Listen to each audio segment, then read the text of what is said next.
donc maintenant, je vais pouvoir accueillir, pour ouvrir ces débats, eh bien, un personnage emblématique de l'ufologie française. On le reconnaît de très très loin avec ses grosses moustaches blanches.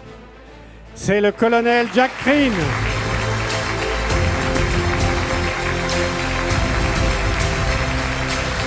Merci infiniment, cher Jack, d'être parmi nous. Et je vais vous laisser le micro désormais. Voilà, c'est à vous, Jack. Bien.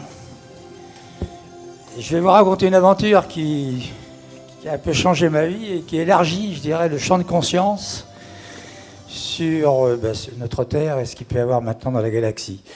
J'étais pilote de chasse pendant la guerre froide, c'était les années 70.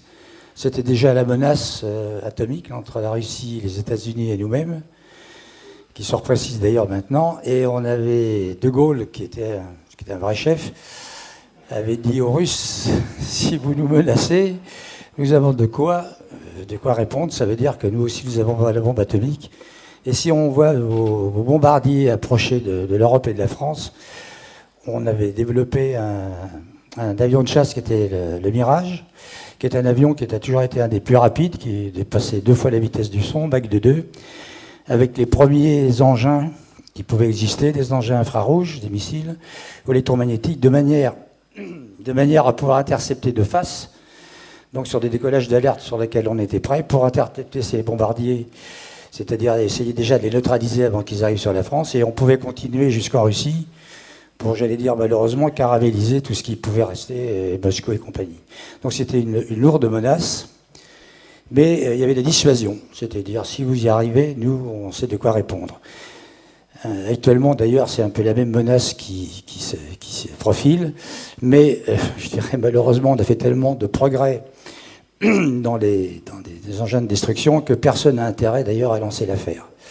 Donc j'étais jeune pilote de chasse, instructeur. On avait ce nouvel avion qui avait aussi un radar. On commençait à développer des radars de tir pour pouvoir justement intercepter des inconnus, des missiles, des intrus assez loin. Et on s'entraînait donc en vol de nuit, sachant que le vol de nuit c'est le plus délicat, c'est que d'abord c'est la nuit. On n'a pas d'idée, si vous voulez, sur l'objet intercepté, de son volume, de sa distance et surtout de la vitesse de rapprochement. Donc on s'entraînait à 2 avions, on partait sous contrôle radar des radars au sol, à peu près à 45 000 pieds, 10-11 000 mètres à peu près la tropopause. Un avion prenait un cap qui servait de cible, target, l'autre était éloigné par le radar qui le ramenait en position de tir, il faisait l'acquisition sur son radar de bord et terminait l'interception en approche à vue pour identifier.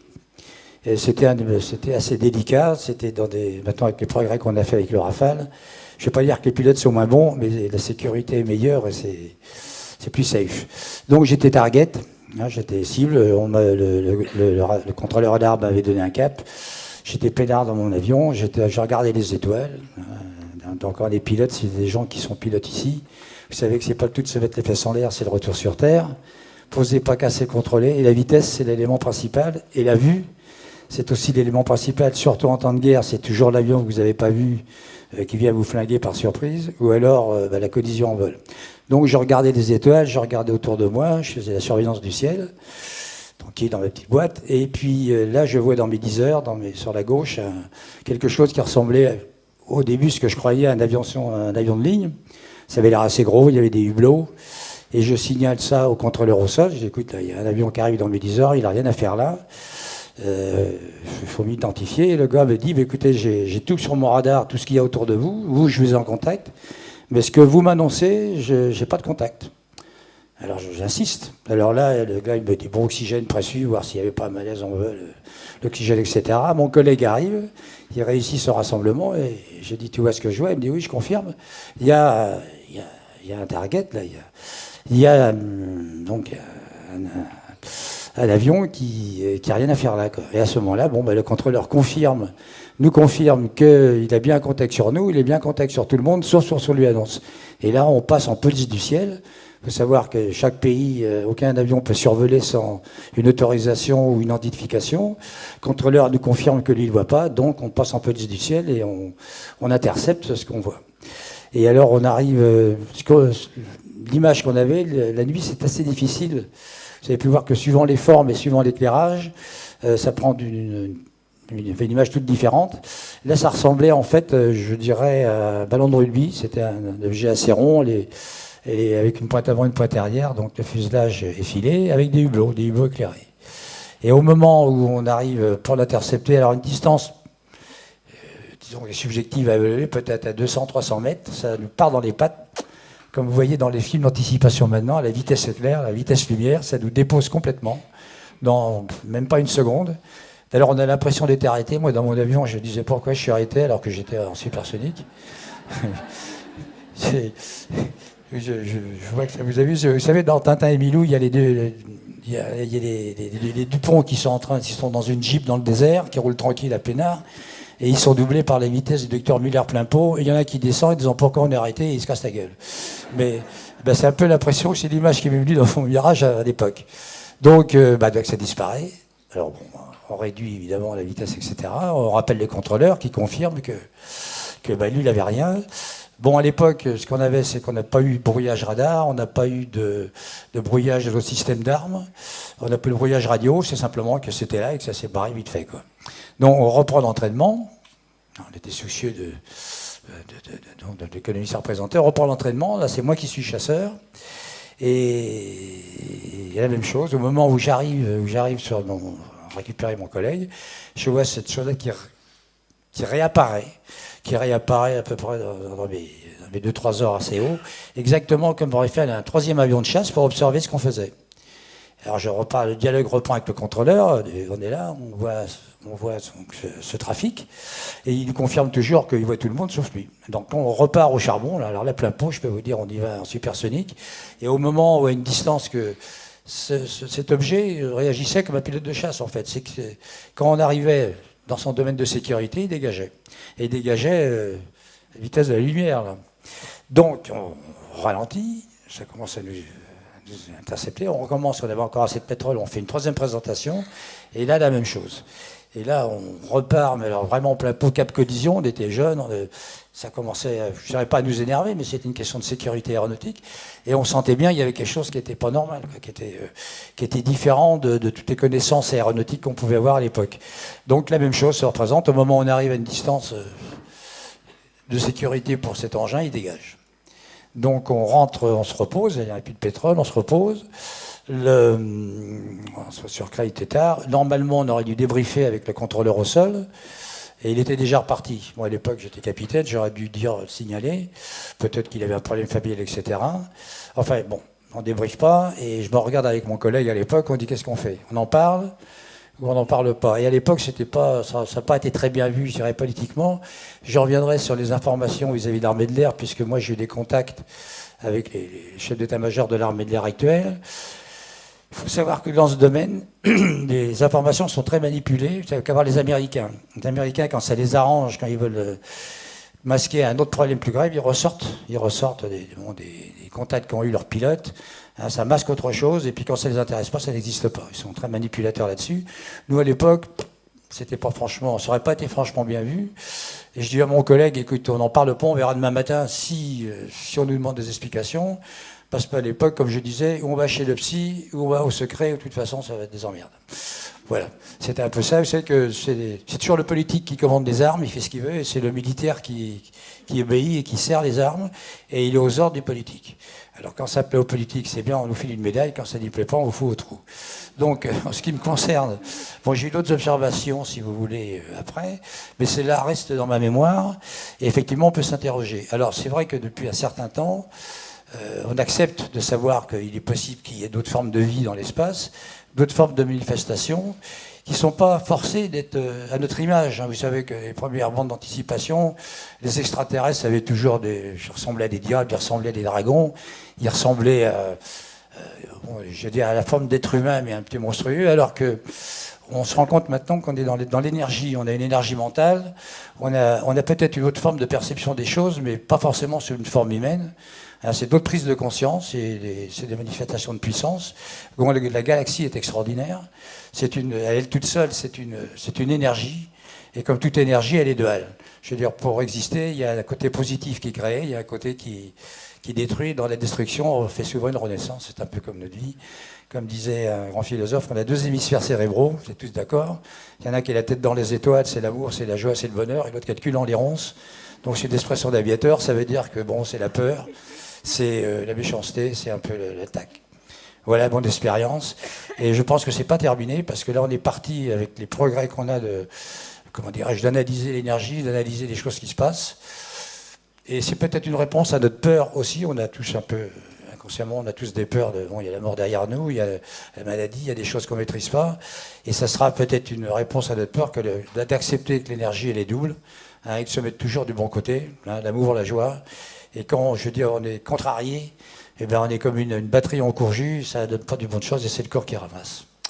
Voilà, donc l'avenir est toujours incertain pour être motivant, mais prometteur, parce que dans l'humanité, il ne peut en être autrement.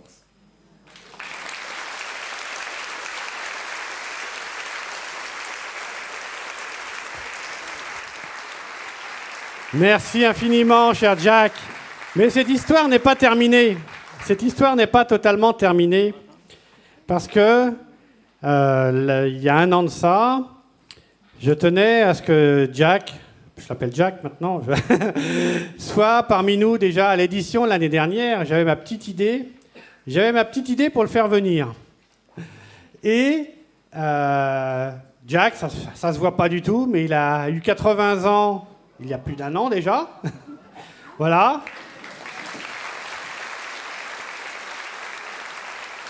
Et donc, pour ces 80 ans, je me suis dit, comme c'était quelqu'un, moi, j'ai un immense respect, une immense estime pour le colonel Jack Crean, je dis, qu'est-ce que je peux faire pour ces 80 ans? Et ces 80 ans, c'était en février, donc 2024.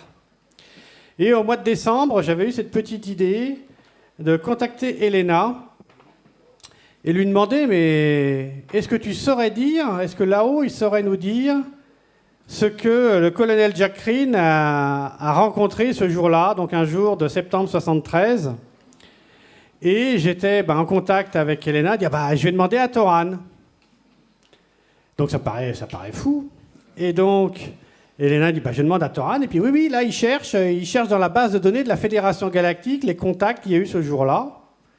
Et il y a eu 2 contacts ce jour-là. Un contact avec des sphères dans le sud de la France et un contact avec un cigare dans le nord de la France. Et du coup, donc j'ai demandé à Elena, est-ce que tu peux dessiner, est-ce que tu peux nous donner ces informations?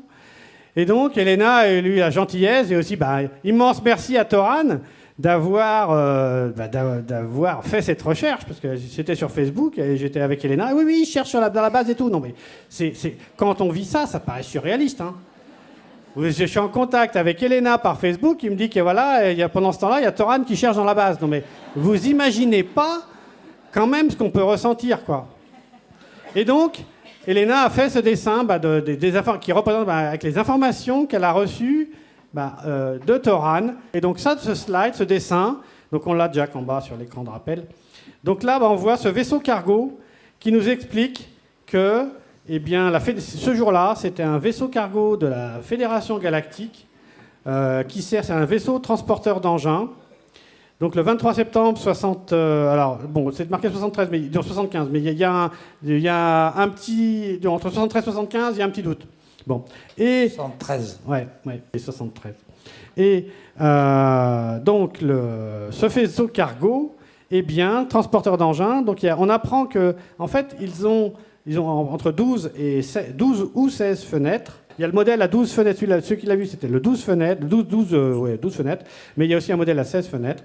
Et donc, vous voyez que les sas sont triangulaires ou trapézoïdaux. Mais l'orientation du triangle indique si c'est une entrée ou une sortie. Vous avez le triangle pointant haut, c'est une entrée pour les vaisseaux. C'est le dessin en dessous en coupe. Et le dessin, après, la partie à droite, c'est les triangles tête en bas, ce sont les sorties. Donc ils peuvent pas se tromper. Voilà. Et donc ce vaisseau, ça s'était passé à la frontière belge. Donc vous confirmez, Jack, Ça correspond au secteur. Ok, c'était au niveau de la frontière belge. Et donc ce vaisseau, d'après les informations qu'a reçues Elena ce jour-là, eh bien, se dirigeait vers une base secrète en Belgique. Donc il y aurait une base secrète. Donc de toute façon, c'est toute la divulgation qu'on cherche à faire sur le fait que des programmes secrets existent, ont été mis en place depuis les années 50. Eh bien, là, les informations que nous donne Thora, nous donne Elena, eh bien, c'est que ce vaisseau allait, donc collaborait, il allait dans une base secrète en Belgique, et une base donc c'est un vaisseau de la Fédération Galactique.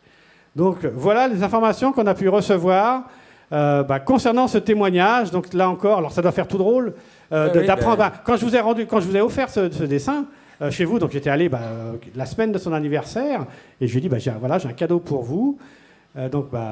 Quand on se pose cette question pendant plus de 50 ans, et avoir un jour cette réponse, ça doit quand même, j'imagine, déstabiliser un peu. Non, ça restabilise. Parce que ce qui est difficile, c'est qu'on a tous on a tous un programme intérieur qui correspond à nos croyances, à nos sécurités, aux dangers qu'on nous a donnés. Bon, cette chose-là était restée, et reste d'ailleurs dans mon cœur et dans mon esprit. C'était quand même une expérience redoutable au point de vue émotionnel. Et puis vous avez un jour un monsieur qui arrive en disant « Dis donc, Doudou, là, j'ai le correspondant qui t'a vu ce jour-là, et qui est venu nous chatouiller un peu, voir un peu ce qu'on était, quoi. » Alors je peux vous dire, ça vous oblige quelque part. On a besoin de conviction. On est dans un domaine de vol, on a une réponse par rapport à notre existence, etc. Et ça, du tout d'un coup, ça vous oblige à remettre beaucoup de choses en question. Et l'inconnu, en général, c'est toujours une source de peur, quoi, c'est insécurisant. Alors là, c'était assez étonnant, quoi. J'étais comme un gamin en train de dire, j'ai vu, j'ai pas vu le Père Noël, mais j'ai vu quelque chose qui est une autre dimension. Une autre dimension qu'il va falloir accepter, d'ailleurs. Comme je disais tout à l'heure, au niveau de l'énergie, au niveau de l'intelligence, au niveau de la manifestation de conscience ou d'intelligence qui sont peut-être différents dans leur aspect de nous, mais qui sont, j'espère, en avance, qui sont un peu plus, je dirais, dans l'amour et la paix que de la conquête, ou nous protéger. Et aussi, cette chose-là, je pense, dans l'espace, c'est un peu le reflet de notre conscience, c'est qu'elle est duale.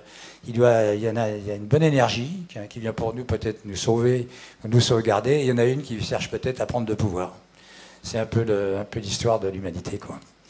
Dans les contactés, eh bien, il y a là-haut, tout n'est pas rose non plus, il y a cette guerre galactique, donc c'est cette divulgation.